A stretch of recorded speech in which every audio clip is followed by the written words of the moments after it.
Now also there are different types of problems, right. So we are also will like to do some exact differential problems. So say f x y is a function of x and y, and df is an exact differential only if we know the formula, right, only if this condition satisfies. Based on the above definition, which of the following would be exact differential? So if you remember, the formula for exact differential was that I can write f as del f del x at a constant y dx plus del f del y at a constant x dy, which we are calling as m dx plus n dy. So since the first m is the first derivative of x, the condition of exact differential is I have to now do with the derivative with respect to y, because we have already done with respect to x when calculating m. Now we have to do with respect to y at a constant value of x has to be equal to. So n is a derivative with respect to y already. So you have to do now with respect to x. If this condition is satisfies, then it will be an exact differential. Now we have to identify what is m and what is n. As you can see, m is 6 in the first problem, m is 6 x to the power 5 and n is 1. So let us calculate for the first problem. Let us say I call it 1, 2 and 3. Let us say for first problem 1, m is 6 x to the power 5 and n equal to 1.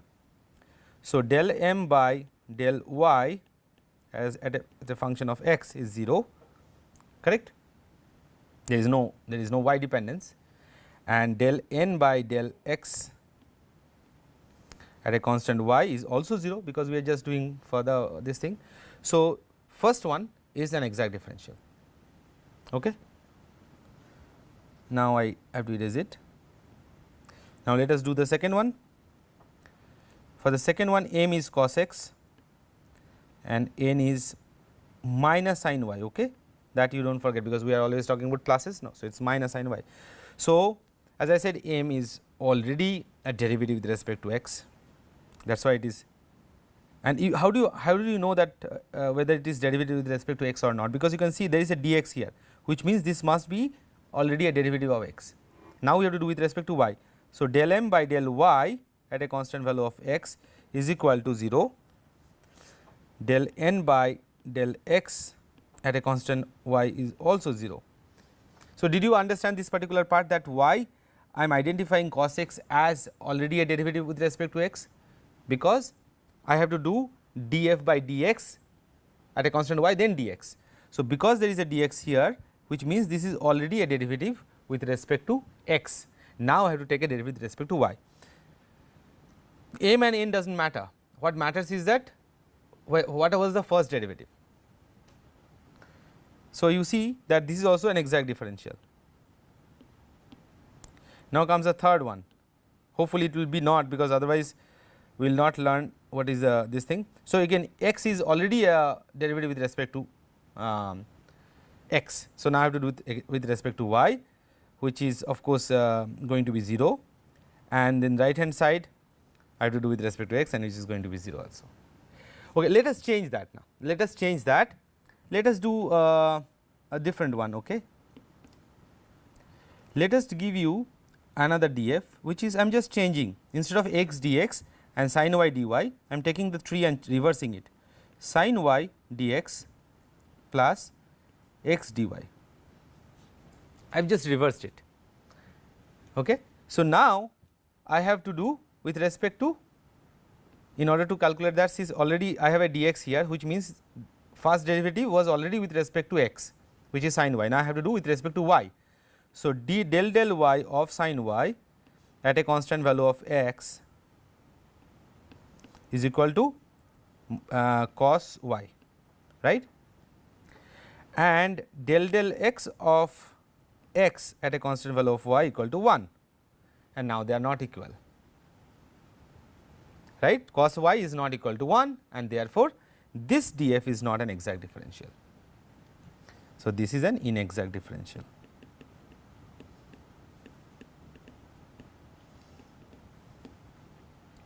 Okay. So if I interchange this, another one, that also will be the same thing.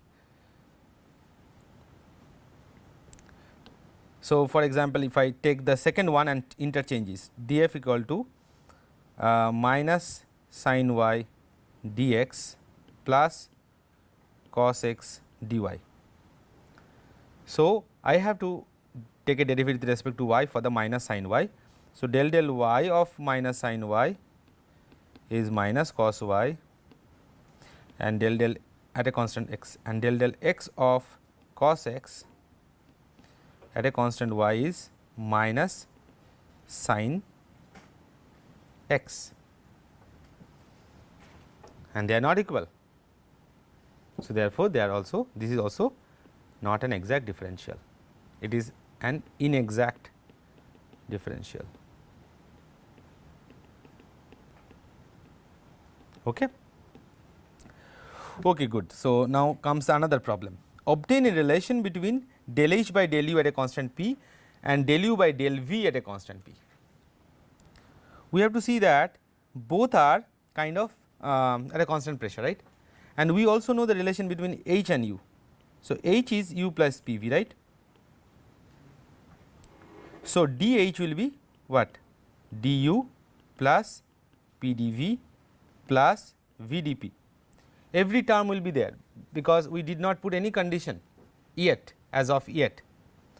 Now, we are going to take the derivative with respect to u, del h by del u at a constant p. So, it will be del u by del u going to be 1, right, plus p del v by del u at a constant p, okay, plus del v by del u at a constant p, but dp is 0. So, this term will be 0. Now, you see it becomes very simple, is that del h by del u p, I have got del u by del v, we got del v by del u though that, but we can manage that. So, which means that I can write that 1 plus p by del u by del v p. It is in a reciprocal relation, right. So, what I am saying that del v by del u p is 1 by del u by del v p. We will see that, like we can write that as a reciprocal relation. Okay. So, another one, that write expressions for dv and dp given that v is a function of p and t. So, v is a function of p and t and p is a function of v and t. Okay.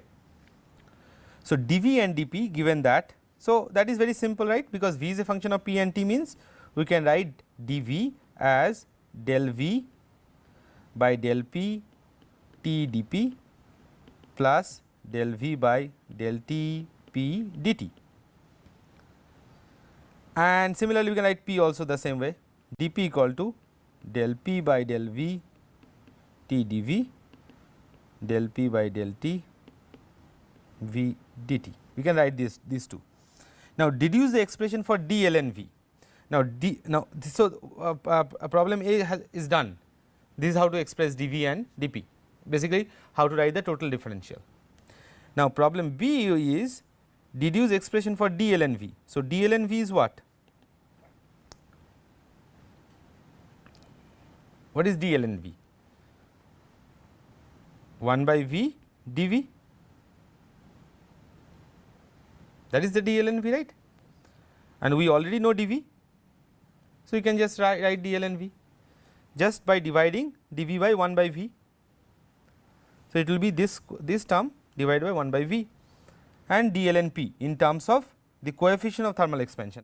This is isothermal compressibility and this is coefficient of thermal expansion, which tells you that given a temperature how much change of the volume will be there, an unit change of the volume. So, you can see that this alpha equal to 1 by v, alpha is the coefficient of thermal expansion. So, let us say if the temperature changes by 1 degree at a constant pressure, how much the volume will change, and normalized by the volume. So, that gives you an idea that what is, how much expansion is possible for a liquid or gas or whatever. Something will expand more, something will expand less depending on the alpha, and this is called isothermal compressibility. Why isothermal? So, because the temperature is fixed and say how much the gas can be compressed, and that is why there is a negative sign, because negative sign indicates compression, how much the volume change will be there if you pressure the system. Okay. So, these are the quantities also called heat capacities apart from Cp and Cv. So, and these are all measurable quantities. You will see in future that for any kind of partial derivatives people should express in terms of these quantities. So that we can calculate them experimentally. Actually we can measure them experimentally, rather we can calculate the value using the experimentally measurable quantities, which is this alpha and kappa T. Now you can see, so 1 by V dV, which means it is del V by del P. So what, okay, so 1 by V del V by del P T dP. So I am writing dl and V plus 1 by V del V by del T P dt. Now what is 1 by V del V by del P? 1 by V del V by del P at a T is minus kappa T. So it is minus kappa T dP, and what is 1 by V dV dt? This is alpha T. So alpha dt. Okay. So we have expressed dl and V in terms of these measurable quantities kappa T and alpha. So given this kappa T and alpha, if there is a change in temperature, we will know how much change in dl and V will be there. Similarly, dl and P also one can write as dl and P as 1 by P del P del V T dV plus 1 by P del P del T V dt. Now here you can see that it is instead of del P del V, it is del P del V del P, it is del P del V, it is just the opposite of that. So del P del V will be from this equation minus 1 by kappa T. So 1 by minus 1 by kappa T into P dV plus what is del P del T? Okay. So del P del T is not there, as we cannot write that directly as these isothermal compressibilities.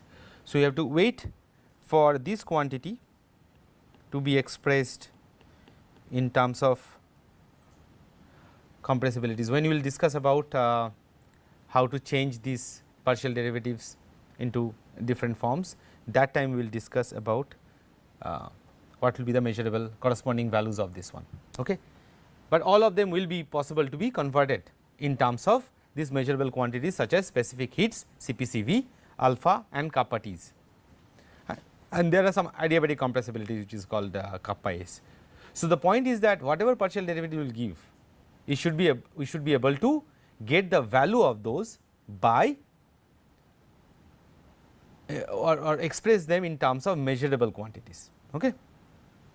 Experimentally measurable quantities, and experimentally everything you cannot measure. You cannot measure the change in U, you can measure probably enthalpy, you can measure heat, you can measure pressure, you can measure volume, you can measure change in volume with respect to pressure, you can measure change in volume with respect to temperature, but you cannot measure change in enthalpy when you change an internal energy. You cannot measure that at a given entropy. For that we need to convert it to something that we can measure, and that is the whole thing that we will learn later on. Okay. And this is very simple. Show that du by dT P equal to du by dt V for ideal gas. So remember, we will do that again. Du equal to del u by del V T dV plus del u by del T V dt. Now we have to do one more derivative, which is del u by del T P, which is del u by del V T del V by del T P plus del u by del T V. Del T by del T is just 1. Now we already know that del u by del V T is 0. So this quantity becomes 0 and it gives us del u by del T V. So for ideal gas, change in internal energy with respect to temperature does not matter whether you do it with at a constant pressure or constant volume, it does not matter. In fact, when it is at constant volume and temperature does not change, means pressure also does not change. Okay. So we will stop here.